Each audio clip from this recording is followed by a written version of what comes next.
Hello guys, আসসালামু আলাইকুম। দেখুন কচু পাতা দিয়ে আমি কিভাবে সহজে রান্না করে নিলাম। আমাদের অঞ্চলে আবার কচু পাতা বিরান বলে, তাই আমি কচু পাতার বিরান করে নিলাম। তা আপনারা পুরো ভিডিওটা দেখবেন কিভাবে করলাম।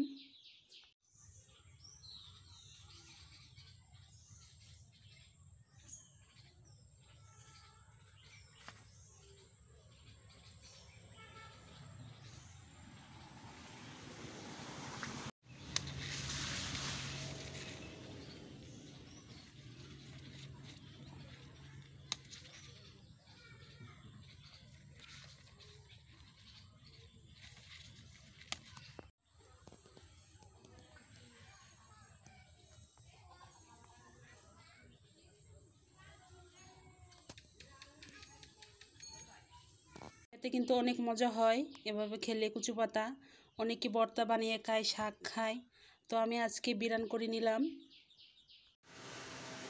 দেখুন প্রথমে আমি শাক সিদ্ধ বসিয়ে দিলাম, ভালো করে সিদ্ধ করে নিতে হবে। তারপরে এরকম একটা চামচের সাহায্যে এরকম চটকিয়ে দিতে হবে।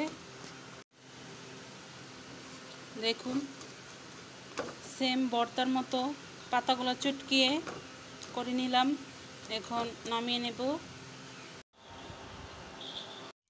দেখুন আমি 3টার মতো এখানে হিদল নিলাম, ধুয়ে পরিষ্কার করে নিলাম। এখন কচু পাতার সাথে রান্না করব। পেঁয়াজ দিয়ে দিলাম,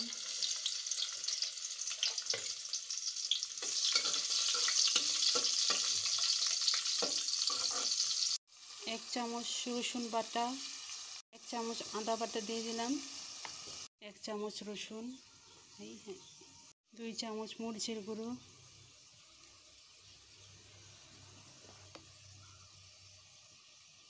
লবণ স্বাদ অনুযায়ী দিয়ে দিলাম। আপনাদের অঞ্চলে এই হিদলকে কি বলে জানি না, তো আমাদেরকে চেপাও বলে, হিদলও বলে, তাই এটা এখন আমি দিয়ে দিলাম। নাড়িয়ে নেব।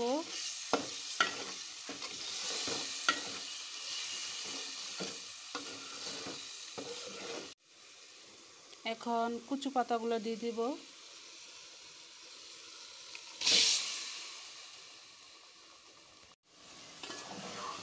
ভালো করে নাড়িয়ে নেবেন।